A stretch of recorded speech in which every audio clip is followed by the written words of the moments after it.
जिल्हा परिषद प्राथमिक शाळा भिंदोनतांड्याची मुलं पुढील एका लांब शाळेला 2 किलोमीटर चालत जातात। त्यांचा इंटरव्ह्यू या ठिकाणी। बेटा तू पुढं शाळेत चालास का? हां किती किलोमीटर आहे तुझी शाळा? 2। बर। आणि तुझे आई पप्पा कुठे जातात बेटा? पैसे भरून ऑटो लावू शकत नाहीत का? हो उसतोडीला जातात। मग पैसे देऊ शकत नाहीत का? नाही देऊ। बर। आणि बेटा तुझं एवढ्या लांब उन्हात जातात का तुम्ही? हो म्हणजे उन्हात जाणं उन्हात म्हणजे तुम्ही जानेवारी फेब्रुवारी मार्चमध्ये मग तू 2-3 महिने शाळेत जाता का नाही? जातात। जातो। मग एवढ्या उन्हात जाता का? बर। म्हणजे कसं जाता? जा बरं चलत। हे मुलं या युगामध्ये देखील चालत चालत अतिशय छोट्या रस्त्यामध्ये जातात। अतिशय धोकादायक अशा भरधाव अशा गाड्या येतात। जवळजवळ 2 किलोमीटर असं अंतर एका जिल्हा परिषदच्या शाळेपासून ते दुसऱ्या शाळेचं आहे।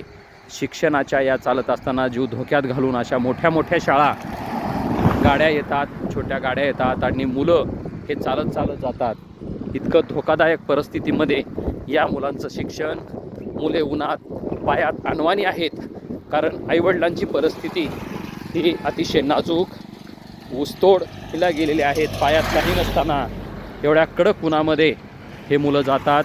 तरी माझी विनंती आहे की वरिष्ठांना, प्रशासनाला वर्ग 5वीचा वर्ग हा नैसर्गिक वाढीमध्ये आम्हाला करून द्यावा आणि आमच्या शाळेला भिंदोनतांडा या ठिकाणी 5वीचा वर्ग उघडावा अशी प्रशासनाला कळकळीची विनंती आहे, जेणेकरून या चिमुकल्याचा आशीर्वाद सर्वांच्या पाठीमागे उभं राहील।